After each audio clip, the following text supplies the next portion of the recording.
करेंगे जो लड़की बहुत बड़ी बड़ी बातें कर रही थी। तो भैया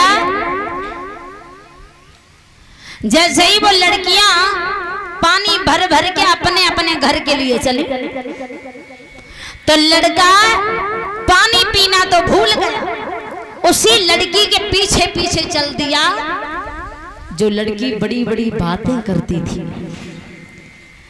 जब जाकर के उसके घर पहुंचा, लड़की के पिता ने देखा, लड़की के पिता ने कहा, बेटा अरे आप कैसे आए? बेटी के पिता को पता था कि ये कितना बड़ा धनवान है, बहुत अच्छे घर से है, हम तो कुछ नहीं। तो लड़की के पिता बड़े सम्मान से उस बेटे को आंगन में बिठा लेते हैं। कहो बेटा कैसा आना हुआ? लड़के ने जवाब दिया, चाचा जी हम आपकी बेटी के साथ शादी करना चाहते हैं। जवाब दिया है, बेटा काहे को मजाक कर रही हो? अरे हम इतने गरीब हैं, आप इतने बड़े धनवान, और आप हमारी गरीबी का मजाक बना रहे हो ना?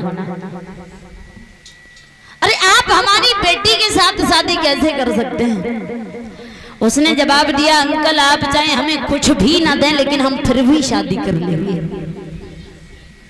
भैया जैसे ही ये बात सुनी, बेटी का पिता बड़ा खुश हो गया, हमारी बेटी के भाग्य जाग गए। पिता ने जरा भी देर नहीं लगाई महाराज, जल्दी जल्दी शादी की और बेटी की विदाई कर दी। तो भैया बेटी की शादी में अगर कोई ज्यादा धन न दे सके तो सूप और चलनी तो दे ही जाते हैं, दे जाते कि नहीं? तो भैया उनके पिता ने उन्हें सूप और चलनी और 5 बर्तन दही बेटी की विदाई कर दी। अब गाड़ी में जैसे ही बेटी को बिठाया, गाड़ी गांव से बाहर भई, तो वो लड़का ने ड्राइवर से इशारा किया कि ऐसे रास्ता से लेके चलो जिसमें बहुत गड्ढा हो, हाँ रोड बेकार हो, ऐसे रास्ता से लेके चलो। अब भैया ड्राइवर ने ऐसे ही रोड पे डाल ली, गाड़ी लेके चल रहे। अब पीछे रखो सूप चलनी और 5 बर्तन। जैसे ही गाड़ी आगे बढ़ी, सोई सूप और चलनी बजन लगी। जैसे ही चलनी की आवाज भई, लड़का कहने लगा, ए ड्राइवर आवाज कहां से आई? ड्राइवर कहने लगा, साहब वो पीछे चलनी रखी है ना, वो उसी की आवाज है। लड़का बोला, मुझे आवाज बिल्कुल पसंद नहीं है, निकालो। ड्राइवर ने गाड़ी खड़ी कर दी, भाग के गया, चलनी लेके आया, लड़के के हाथ में दी। लड़का ने गुस्सा में चलनी तोड़ी मरोड़ी फेंक दी, बोले अब आवाज नहीं आनी चाहिए। लड़की पीछे बैठी सोच रही है, ये कैसा है लड़का, ये इंसान कैसा है, आज हमने पहली बार देखा है। मन ही मन में सोच रही है। महाराज जैसे ही गाड़ी थोड़े आगे और बढ़ी, सोई सूप बजेगो। जैसे ही सूप बजो, लड़का ने फिर गाड़ी रुकवाई। जवाब दो, अब आवाज काई की आई? ड्राइवर बोलो, भैया वो पीछे सूप रखा है ना, बस उसी की आवाज आई है। लड़का बोला, बिल्कुल देरी ना करो, सूप लेके आओ। ड्राइवर भाग के गया, सूप लेके आया। लड़का ने तोड़ मरोड़ के फेंक दो, बोले अब आवाज नहीं आनी चाहिए। भैया लड़की पीछे बैठी है, सोचने लगी अगर अब आवाज किसी की आ गई तो फिर क्या होगा। उसने अपने हाथों की ओर देखा कि हमारे हाथों में चूड़ियां हैं, और गाड़ी जैसे ही आगे बढ़ेगी तो कहूं हमारी चूड़ी बज गई तो हमारों का हाल करो जाएगा। भैया जैसे ही गाड़ी थोड़े आगे बढ़ी, सोई में 5 बर्तन रखे ना, सुबह बर्तन बज गए। लड़का ने फिर गाड़ी रुकवाई, बोले अब आवाज काई की आई? ड्राइवर कहने लगा साहब वो 5 बर्तन और रह गए हैं। लड़का कहने लगा बिल्कुल देरी ना करो, बर्तन लेकर के आओ। 5 बर्तन लड़के ने फेंक दिए, बोले अब आवाज नहीं आनी चाहिए। लड़की ने देखा पीछे अब कुछ नहीं रहा, अब आवाज काहे की आएगी, अगर आएगी तो हमारी चूड़ी इनकी आएगी। एक एक करके धीरे धीरे सब चूड़ी उतार के परस में धल लाई ताकि आवाज न आए। महाराज जब जाएगी अपने ससुराल पहुंची तो सासु तो बहू को देख के बड़ी खुश वैसे होती और खुश हुई के सासु खीर पूड़ी बनाती। सासु ने खीर पूड़ी बनवाई, लेके आई बहू खाना खाओ। बहू बोली मम्मी हम कछु नहीं खाए, हमें भूख नहीं लगी। बोले क्यों, बेटा ने कुछ कह दिया क्या? बोले नहीं मम्मी हम कछु नहीं खाए। तब तक भैया धीरे धीरे 4 दिन बीत गए तो उनके पिता उन्हें बुलाने के लिए आए। पिता ने आवाज लगाई, बेटी देखो तुम्हारे पिता तुम्हें बुलाने के लिए आए। अब बिटिया धीरे धीरे आई, पापा पापा धीरे बोलो, अगर हमारी नेक आवाज निकल गई उन्हें आवाज नहीं पसंद। बोले किन्हें? जिनके संग तुमने हमारी शादी करी उन्हें आवाज बिल्कुल पसंद नहीं, और अगर उन्हें हमारी आवाज सुन ली तो हमारी गर्दन काट डालेंगे। पापा बड़े खुश भई, धन्य हो दमाद जी जो तुमने हमारी बिगड़ी हुई बेटी को संभाल लिया। बहुत खुश हुए। उन्होंने कहा अगर बेटा हो सके तो उन्हें और संभाल लेना। बोले किन्हें? इस बेटी की मां को, क्योंकि बिगाड़ा तो उसी मां ने है। इसीलिए तो कहा जाता है कि बच्चे की गुरु सर्वप्रथम उसकी मां होती है, और बच्चा अगर गलतियां करता रहे, मां पर्दा डालती रहे तो बच्चा बहुत बड़ा गंवार बनेगा। अगर गलतियां बच्चा कर रहा है तो माता पिता को डांटना चाहिए, अच्छा बनाना चाहिए, और बाद में तो जब बेटी की शादी हो जाएगी फिर परिवार के लोग संभाल ही लेंगे। लेकिन ऐसे संस्कार दो जिसमें आपकी तारीफ हो। बेटी अगर ससुराल में जाने के बाद कोई गलतियां करती है तो गालियां किसे मिलती हैं? मां को। तुम्हारी मां ने यही सिखाया, तुम्हारी मां ने ये नहीं सिखाया, तुम्हारी मां ने वो नहीं सिखाया। ताने किसे मिलते हैं? मां को। इसलिए बच्चों को आप संभालो, आपका कर्म है। बेटी ने कह दिया कि माँ आज हमारे सिर में दर्द हो रहा है। माँ ने कहा कोई बात नहीं, सो जाओ बेटी। मम्मी ने खाना बना लिया। जब ससुराल जाओगी ना, सास से अगर तुमने कहा मम्मी आज हमारे सिर में दर्द हो रहा है, खाना तुम बना लो, सास सुनने वाली नहीं है, तभी तो सास बुरी है। अगर माँ भी ऐसा ही व्यवहार करने लगी बेटी के साथ तो माँ भी बुरी हो जाएगी। याद रखो कोई बुरा नहीं होता है। तुम्हारे भविष्य के बारे में तुम्हें अच्छा बनाने के लिए हर माँ बाप यही चाहते हैं कि हमारे बहू बेटा घर में खुश रहे, लेकिन बच्चे नहीं सोचते हैं। इधर वो गिरिजा जी अपनी सखियों के बीच में बैठी हैं, बड़ी प्रसन्न हैं। आपस में बातचीत कर रही हैं कि हम शादी करेंगे भगवान भोले बाबा के साथ में। तब तक महाराज भगवान भोले बाबा बारात को लेकर के हेमांचल नगरी के पास में आ गए। गांव में जब बारात आती है तो सबसे पहले पता किसे चलता है? बारात को देखने कौन जाता है? गांव के जे लली ललाना, हाँ, जे बारात को सबसे पहले देखने जाते हैं। तो भैया हिमाचल नगरी के सभी बच्चे भाग करके पहुंचे हैं बारात को देखने के लिए। लेकिन बच्चे जब पहुंचे तो बच्चों ने जब भगवान भोले बाबा को देखा तो भगवान भोले बाबा के रूप को देख कर डर गए। गिरते जाते हैं, उठते फिर भागते। अपनी अपनी मैया के पास जा करके पहुंचे, रो करके कहने लगे मैया, ए मैया, जा करके गिरजा की मैया से कह दो कि वो भोले बाबा के साथ शादी ना करे, क्योंकि हमने देखा है दूल्हा बहुत बूढ़ा है। हमें तो ऐसा लगता है कहीं कल ही ना दूल्हा मर जाए। मैया कहने लगी लाला ऐसी बात नहीं करते हैं। धीरे धीरे वो खबर मैया मैना के पास पहुंच गई। मैया मैना ने जैसे ही सुना है तो बेटी को समझाने लगी हैं, बेटी हम तुम्हारे लिए कोई अच्छा सा वर ढूंढ लेंगे,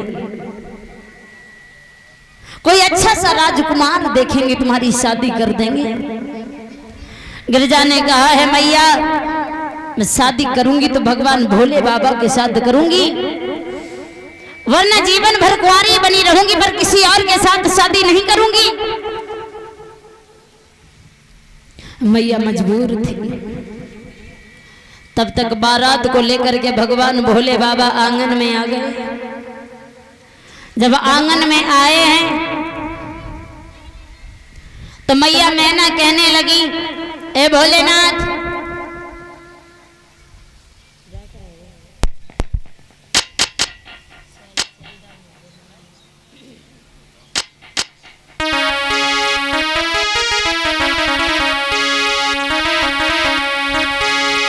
कि मेरे अंगने में,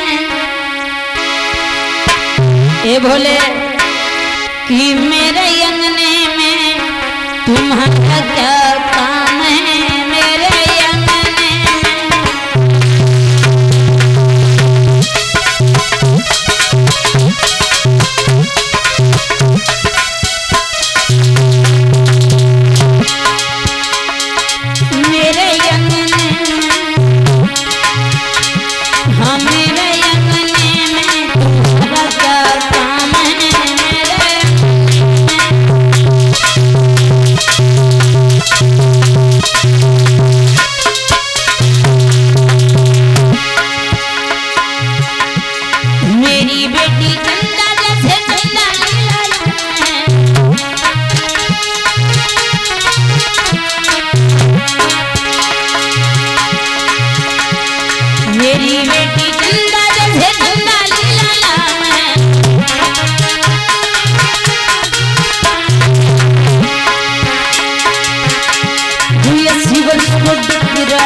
इधर भगवान भोले बाबा ने कहा है, कोई बात नहीं मैया। नांदिया बोला, ऐसे क्या हो गई बेइज्जती ना? हमने आपसे पहले ही कहा था कि अपने भेष को बदल लो, लेकिन तुमने हमारी बात नहीं मानी, करवा ली बेइज्जती। भगवान भोले बाबा ने जैसे ये बात सुनी तो भगवान भोले बाबा ने बड़ा ही सुंदर रूप बनाया है। प्रमाण ये मिलता है कि भगवान भोले बाबा की तरह आज तक कोई दूल्हा बना ही नहीं है। इतना सुंदर रूप बनाया है। जैसे ही मैया ने भगवान के उस सुंदर से रूप को देखा, मैया बहुत प्रसन्न हो गई। तब तक शुक्र और शनिचर को बहुत तेजी से भूख सताने लगी है। कहा है मैया, कुछ खाने को हो तो हमें दे दो माँ।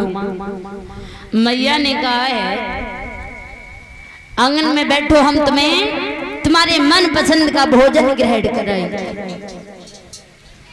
अब शुक्र और शनिचर तो इतने भूखे थे, उन्हें भोजन का स्वाद लेने का समय नहीं था कि मैया भोजन परोस रही हैं।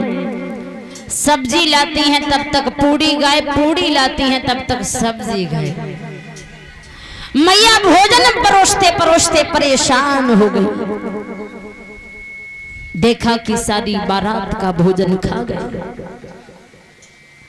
मैया बड़ी हैरान हो गई। मन में विचार किया, बाकी बारातियों को क्या खिलाएंगे इसका मतलब अब हमारी बेइज्जती होगी। जाकर के भगवान भोले बाबा के पास पहुंची। हे भोलेनाथ, कैसे बाराती लेकर के आए हो जो दो ही बाराती सारी बारात का भोजन खा गए? क्या बरसों से भूखे थे? भगवान भोले बाबा बोले बरसों से नहीं, बस दिनों से भूखे हैं, लेकिन वो ज्यादा खाते। मैया कहने लगी अब बताओ क्या करें हम? भोले बाबा बोले अच्छा बताओ क्या हुआ? बोले सारी बारात का भोजन खा गए, अब हुआ क्या? भोले बाबा बोले ऐसा करो, उन दोनों को तुलसी के पत्ते खिला दो। मैया कहने लगी सारी बारात का भोजन खा गई और इन 3 तुलसी के पत्तों से क्या होगा? लेकिन भगवान की बात को मान करके मैया तुलसी के पत्ते लेकर के शुक्र शनिचर के पास पहुंच गई।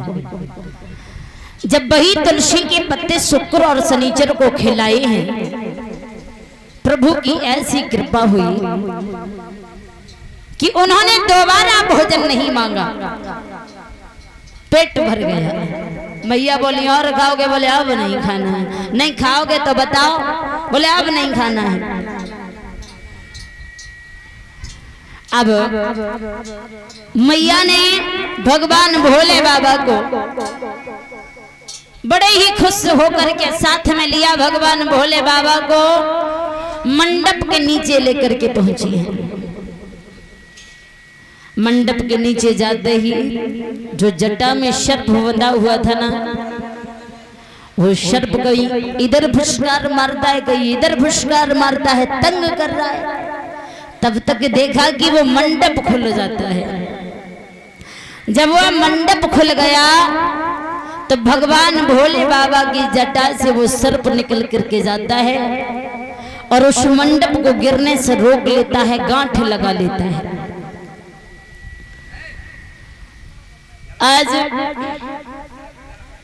बड़ी खुश होकर के गिरजा जी हाथों में फूलों की माला लेकर के आई हैं। महाराज खुशी खुशी से गिरजा जी का विवाह भगवान भोले बाबा के साथ कर दिया गया। बोलिए शंकर भगवान की, बोलिए पार्वती मैया की।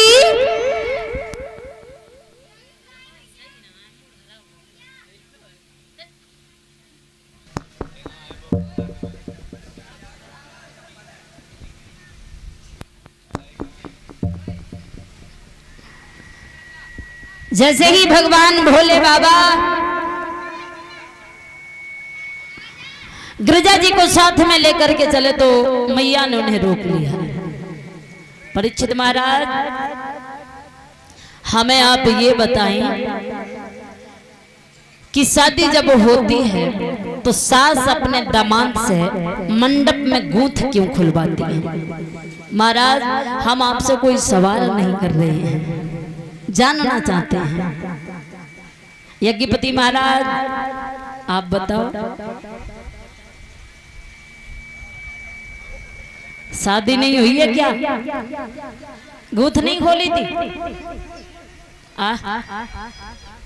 हम ये पूछ रहे, शादी नहीं हुई है तो लव मैरिज की है क्या?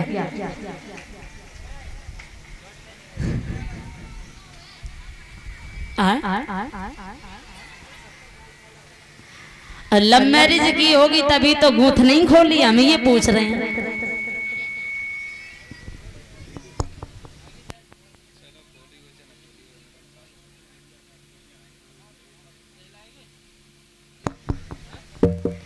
₹51 से सम्मानित कर रहे हैं देव कुमार भैया जी।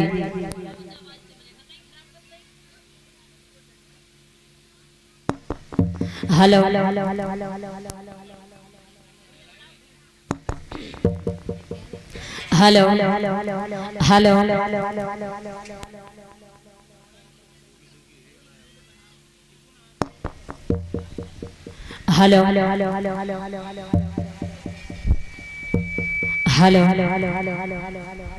महाराज, बताया जा रहा है कि मैया मैना ने भगवान भोले बाबा को रोक लिया और मैया ने कहा है भोलेनाथ जा तो रही हो, जाते जाते आप इस मंडप से अपने सर्प को भी लेते जाओ। तो भगवान ने उस मंडप से उस सर्प को खोला था। उसी दिन से गूंथ खुलना प्रारंभ हुई है। महाराज क्या नाराज हो गए? शायद हमने आपसे पूछ लिया इसलिए। उसी दिन से ये गूंथ खुलना प्रारंभ हुई है। और 51 रुपए से सम्मानित कर रहे हैं देव कुमार भैया जी, जो एक भजन सुनना चाहते हैं। नबजिया वैद्य क्या जाने हमें दिल की बीमारी है। तो देखते हैं जब भगवान श्याम सुंदर मथुरा के लिए जाते हैं तो राधा जी रोती हैं। गोपियों ने समझाया तो राधा जी कहती हैं बहन अरे तुम क्या जानो, भगवान कृष्ण जब से गए हैं हमें कुछ भी अच्छा नहीं लगता।